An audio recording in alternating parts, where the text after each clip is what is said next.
ہمارے یہاں نا بڑے ذکر ہوتے ہیں صبح سے شام تک. اب یہ دیکھنا ہے کہ سیاسی بات زیادہ ہوتی ہے یا مصطفیٰ کی بات زیادہ ہوتی ہے. اب ہم نے تھوڑی تفصیل کرنی ہے کہ ہم روزی روٹی کی بات زیادہ کرتے ہیں یا اپنے نبی کی بات زیادہ کرتے ہیں. اس لیے کہ امت کا حق ہے کہ کثرت سے نبی پاک کا ذکر کرے، اور اسی ذکر کا ایک پہلو بڑا وہ یہ ہے کہ اپنے محبوب پر کھل کے درود و سلام پڑھے، کھل کے درود و سلام پڑھے. صبح و شام اس کی زبان پر درود کا نغمہ جاری رہے. اور حضور کا یہ حق ہے امت پر کہ امت اپنے نبی کی فرما برداری کرے، امت اپنے رسول کی فرما برداری کرے، اتباع کرے، اطاعت کرے، حضور علیہ السلام کے نقش قدم چلے. اور پھر 5ویں نمبر پر امت کی ذمہ داری ہے کہ امت نبی پاک کے دین کی تبلیغ کرے. دین کی مسواک کرنا سنت ہے نا جی، پتھر کھانا بھی سنت ہے، پتھر کھانا بھی یہ بھی سنت ہے. نبی پاک صلی اللہ تعالیٰ علیہ وآلہ وسلم کی محفل میلاد میں ذکر مصطفیٰ کرنا بھی سنت ہے. اچھا پھر مزے کی بات دیکھیں، اشتہار لگانا جو ہے نا، اشتہار یہ تو بدعت حسنہ ہے. اور دروازہ کھٹکھٹا کے کسی کو محفل کی دعوت دینا، یہ میرے محبوب علیہ السلام کی عین سنت سے ثابت ہے. تو جس کا زیادہ اجر تھا نا اس طرف توجہ ہی نہیں. دروازہ کھٹکھٹا کے کہ بھائی آج محفل ہے، یہ وہ سنت ہے جو میرے محبوب نے طائف جا کے ادا کی تھی. لوگ کہتے ہیں بڑا خرچہ کیا. بھائی کیا خرچہ کیا ہے؟ کہتے ہیں میں 26,000 دے اشتہار چھاپے. بھائی سب سے زیادہ ضروری کام، بہت سارے ایسے بد مذہب ہیں، ان کے بڑے بڑے ایسے مبلغ ہیں جن کا آپ نے کبھی اشتہار نہیں دیکھا ہوگا، مجمع ہزاروں میں، اس لیے کہ وہ ان کا ہر بندہ اشتہار بن جاتا ہے، ہر بندہ. تو یاد رکھے نبی کریم صلی اللہ علیہ وسلم کا یہ حق ہے کہ امت محبوب کا ذکر کرے، تذکرہ کرے، دین کی تبلیغ کرے. اور حضور کے دشمنوں کے ساتھ بغض رکھنا یہ بھی نبی پاک کا حق ہے. ایسا نہیں ہو سکتا کہ ایک بندہ حضور کی بے ادبی کرے، توہین کرے، محبوب کے نواسوں کو باغی کہے، حضور علیہ الصلوۃ والسلام کے صحابہ کو برا کہے اور ہمارا یار بن جائے. یہ حضور کا حق ہے کہ ہم نبی پاک کے دشمنوں کے ساتھ اپنے دل کے اندر کجی رکھیں، ان سے بچیں. میری باتوں کی سمجھ آ رہی ہے میرے بھائیوں؟ یہ حقوق ہیں جو ہم نے نبی پاک علیہ السلام کے حق ادا کرنے، اور جس سے محبوب کو محبت ہے اس سے محبت کرنا بھی ہماری ذمہ داری ہے. حضرت مجدد الفسانی رحمۃ اللہ علیہ فرماتے ہیں کہ میں نا گھر میں ختم شریف پڑھتا تھا، اصالہ ثواب کرتا تھا، تو میں بہت سارے صحابہ کا نام لیتا، اہل بیت کا نام لیتا، اصالہ ثواب کرتا، صرف سیدہ عائشہ کا نام نہیں لیتا تھا. تو کہتے ہیں مجھے نبی پاک صلی اللہ علیہ وسلم خواب میں ملے اور سرکار نے فرمایا شیخ احمد تجھے پتہ ہے نا میں اکثر کھانا عائشہ کے دسترخوان پہ کھاتا ہوں. تو اس کا ذکر ہی نہیں کرتا. تو ہر اس شخص سے جس سے محبوب نے محبت کی، ہر اس شخص سے محبت کرنا یہ نبی پاک کے حقوق میں شامل ہے. سب سے پہلی بات یہ کہ امت محبوب پہ ایمان لائے. کس طرح ایمان لائے؟ کہ جو حضور کہہ دے امت سمجھ جائے کہ اسی میں میری بہتری ہے. امت مان جائے آنکھیں بند کر کے. غیر مشروط اطاعت ہے ہی صرف نبی پاک کی، اس میں کوئی شرط نہ لگائے، مانے اور دل سے مانے. یہ نہ کہے کہ یہ کیسے ہو سکتا ہے مولوی صاحب، آپ کہہ تو صحیح رہے پر دنیا بڑی دور چلی گئی ہے، وہ دنیا داری بھی کرنی پڑتی ہے. اس میں گنجائش تلاش نہ کرے. جو حضور کہہ دیں اس پہ ایمان لے آئے، جو نبی پاک فرما دیں اس پر ایمان لے آئے. نبی پاک صلی اللہ علیہ وسلم مکے سے ہجرت کر کے مدینے تشریف لا رہے تھے. حضرت ابو بکر صدیق ساتھ تھے. ابو جہل نے اعلان کیا کہ جو محبوب علیہ السلام کو معاذ اللہ گرفتار کرے گا 100 سرخ اونٹ ملیں گے. اور بھی بہت سارے لوگ آئے. سراقہ بن مالک بھی گھوڑا لے کے آئے. حضور تک پہنچ گئے. نبی پاک علیہ السلام کا اختیار زمینوں پہ بھی چلتا ہے، آسمانوں پہ بھی چلتا ہے. سرکار دو عالم صلی اللہ تعالی وسلم کو گرفتار کرنے لگے تو حضور نے زمین کو حکم دیا. زمین نے سراقہ بن مالک کے گھوڑے کی ٹانگیں پکڑ لی. گھوڑا اندر دھسنے لگا تو سراقہ کہتے ہیں میرے اندر سے آواز آئی یہ اللہ کے سچے نبی ہیں، لیکن ابھی میں پورا مانا نہیں. کہتے ہیں میں نے عرض کی کہ حضور مجھے معاف کر دیں، تو معاف کرنا تو میرے محبوب کا طریقہ ہے نا. کہتے ہیں معافی مانگی تو محبوب نے اسی وقت فرمایا جا تجھے معاف کیا. سراقہ کہتے ہیں میں نے پھر جرت کی، پھر بڑھنے لگا، پھر زمین نے میرے گھوڑے کو پکڑ لیا، ٹانگیں اندر دھسنے لگی.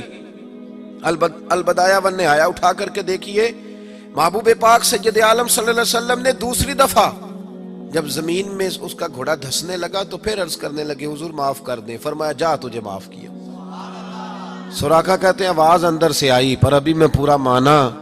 آواز تو ہمارے اندر سے بھی روز آتی ہے کہ بدل جانا چاہیے, ہمیں دین کی طرف آ جانا چاہیے, پر ہم بھی تجربے ہی کرتے رہتے ہیں. اللہ ماشاءاللہ. کہتے ہیں 3 دفعہ ایسا ہوا, 3 دفعہ نبی پاک نے معاف کیا, پھر میرے اندر سے آواز آئی کہ یہ اللہ کے سچے رسول ہیں. جب تیسری دفعہ معاف کیا تو محبوب مسکرانے لگے.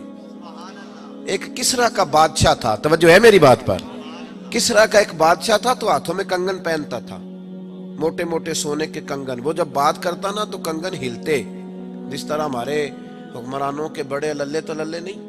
آپ کا ایک ایسا وزیر اعظم گزرا ہے جو دلی سے کپڑے خریدتا تھا اور آسٹریلیا سے سلوایا کرتا تھا. یہ غریب قوم کے حکمران ہیں. چلیں خیر, ان کی میں کیا بات کروں, اب تو پیروں کی گاڑی بھی 1.5 کروڑ کی آتی ہے, ان کی میں کیا بات کروں. اب تو لوگوں کو فقر کا درس ہے, دنیا کو کہتے ہیں فقیر ہوتے جاؤ خود امیر ہوتے جاتے.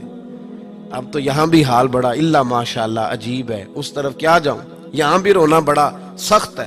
غریب سادہ تو رو رو کے ہو گیا تائب, کاش اس پیر مغاں کو بھی مل جاتی توبہ کی توفیق. اور اقبال نے کہا یہ نذرانہ نہیں یہ سود ہے پیران حرم کا, جو لگایا ہوا ہے ٹیکس. آئے ہو تو کیا لے کے آئے ہو, آمدام برسر مطلب. وہ کسرا کا بادشاہ جو تھا وہ کنگن پہنتا تھا, جب بات کرتا تھا تو بجتے تھے. تم مشہور بڑے تھے کہ اس کے کنگن ہیں بھائی. نبی پاک صلی اللہ تعالی علیہ وآلہ وسلم کو جب سراقہ آگے بڑھے نا گرفتار کرنے, تو محبوب نے فرمایا تو مجھے پکڑنے آیا ہے, ایک وقت آئے گا کسرا کا علاقہ فتح ہوگا, اس کے وہ کنگن میرے غلام اتار کے لائیں گے, اور سراقہ میں یہاں کھڑے ہو کے سالوں بعد کا وہ واقعہ دیکھ رہا ہوں کہ اس کے کنگن تیرے ہاتھوں میں آئیں گے.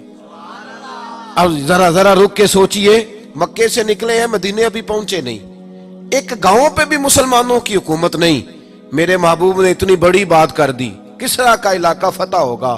حضرت ابوبکر صدیق مسکرانے لگے.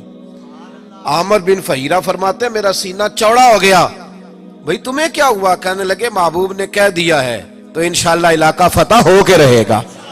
ساڈے نبی دی زبان ساڈے واسطے قرآن, حضور نے فرما دیا لہذا ہوگا. یقین کامل کی دولت سراقہ مسلمان ہو گئے. زمانہ گزر گیا, محبوب علیہ السلام نے وصال ظاہری فرمایا, حضرت ابوبکر صدیق کا دور آیا, پھر حضرت عمر کا زمانہ آیا. ایک موقع پہ جنگ ہو رہی تھی, صاحب طبقات نے لکھا ہے جنگ ہو رہی ہے تو کافر قلعہ بند ہو گئے. بڑے بڑے قلعے ہوتے تھے, آپ نے دیکھے ہوں گے پرانے قلعے, چھوٹی اینٹ کے بنے ہوتے تھے, لکڑی کا دروازہ ہوتا تھا بہت بڑا. اور دفاعی جنگ جب لوگ کرتے تھے نا دفاعی محاذ پہ, تو 2-3 مہینے کا راشن لے کے لوگ اندر بند ہو جاتے تھے. میری باتوں کی سمجھ آ رہی ہے میرے بھائیوں کو؟ اندر بند ہو جاتے تھے. کافر قلعہ بند ہو گئے. حضرت سعد بن ابی وقاص رضی اللہ تعالیٰ عنہ کی قیادت میں جہاد ہو رہا تھا. اب کافر نہ باہر آتے ہیں, باہر آئیں لڑائی ہو تو پتہ چلے نا ہارا کون جیتا کون. اب وہ اندر بند ہیں, باہر ہی نہیں نکلتے, اور مسلمان اندر جا نہیں سکتے. قلعے کی دیواریں بڑی اونچی ہیں. ایک منجنیق ہوتی تھی گلیل کی طرز پہ بنی, اس میں رکھ کے نا بڑے بڑے پتھر تو اندر پھینکے جاتے تھے. پتہ ہے آپ کو منجنیق کیسے ہوتی تھی؟ وہ 2 بڑے بانس رکھ کے نا اوپر, تو اس کو گلیل کی طرز کی بنایا جاتا تھا, رسی ڈال کے نیچے اس کے پتھر رکھ کے 2 آدمی پہلے یوں دوڑے جاتے تھے, پھر چھوڑا جاتا تھا تو پتھر جا کے لگتا تھا. تو صحابہ نے مشورہ کیا کہ اندر پتھر پھینکتے. پھر ایک صحابی کہنے لگے یار اندر پتھر پھینکیں گے وہ پتہ نہیں کہاں ہیں, انہیں لگے کہ نہ لگے. حضرت سراقہ بن مالک بھی تھے, کہنے لگے پتھر نہ پھینکو, منجنیق میں رکھ کے مجھے اندر پھینکو, میں اندر سے جا کے دروازہ کھولتا ہوں. اور ان کو پکڑ لیتے ہیں. انہوں نے کہا جناب کوئی سمجھداری والی بات کریں, آپ کدھر نکل گئے؟ پہلی بات تو یہ ہے کہ جب ہم آپ کو اندر پھینکیں گے تو آپ اس قدر تیزی سے گریں گے کہ آپ کی ہڈی پسلی کوئی نہیں بچے گی, اور اگر آپ زندہ بچ بھی گئے تو یہودی آپ کو چھوڑیں گے نہیں. جناب سراقہ کہنے لگے تم اس طرح کرو, میری پرواہ نہ کرو, مجھے پھینکو, مجھے کچھ بھی نہیں ہوگا, میں زندہ دروازہ کھول لوں گا. اور تمہیں دکھا بابا جی رات سے پردہ تو ہٹائیں, فرمایا وہ بعد میں بتاؤں گا, پہلے پھینکو تو صحیح. زبردستی کا پھینکو, ڈالا اندر منجنیق کے اندر, پھینکا. تھوڑی دیر گزری تو حضرت سراقہ دروازہ کھول کے باہر آ گئے. فرمانے لگے لو بھائی مجھے تو کچھ بھی نہیں ہوا, کپڑے جھاڑ رہا ہوں, کوئی شے نہیں. باہر آئے, جنگ ہوئی, فتح ہوئی. اب صحابہ ان کے گرد بیٹھ گئے, کہنے لگے سراقہ وہ کرامت کیا ہے؟ وہ کون سا نسخہ ہے جس سے آپ زندہ آ گئے؟ تو جناب سراقہ رونے لگے، فرمانے لگے نسخہ کوئی بھی نہیں، میرا ایمان بڑا مضبوط ہے، میرا اپنے نبی پہ ایمان بڑا مضبوط ہے۔ میرے رسول پاک نے فرمایا تھا تیرے ہاتھوں میں کسرا کے کنگن آئیں گے، فرمایا ابھی کنگن نہیں آئے، اور جب تک میرے ہاتھوں میں کنگن نہیں آتے جناب اسرائیل بھی کوئی نہیں آئیں گے، وہ تبھی آئیں گے جب میرے ہاتھوں میں اقبال نے مسلمان کا ایک مسئلہ بیان کیا، اقبال کہتے ہیں مسلمان تیرا اصل مسئلہ یہ ہے کہ غلامی سے بدتر ہے تیری بے یقینی۔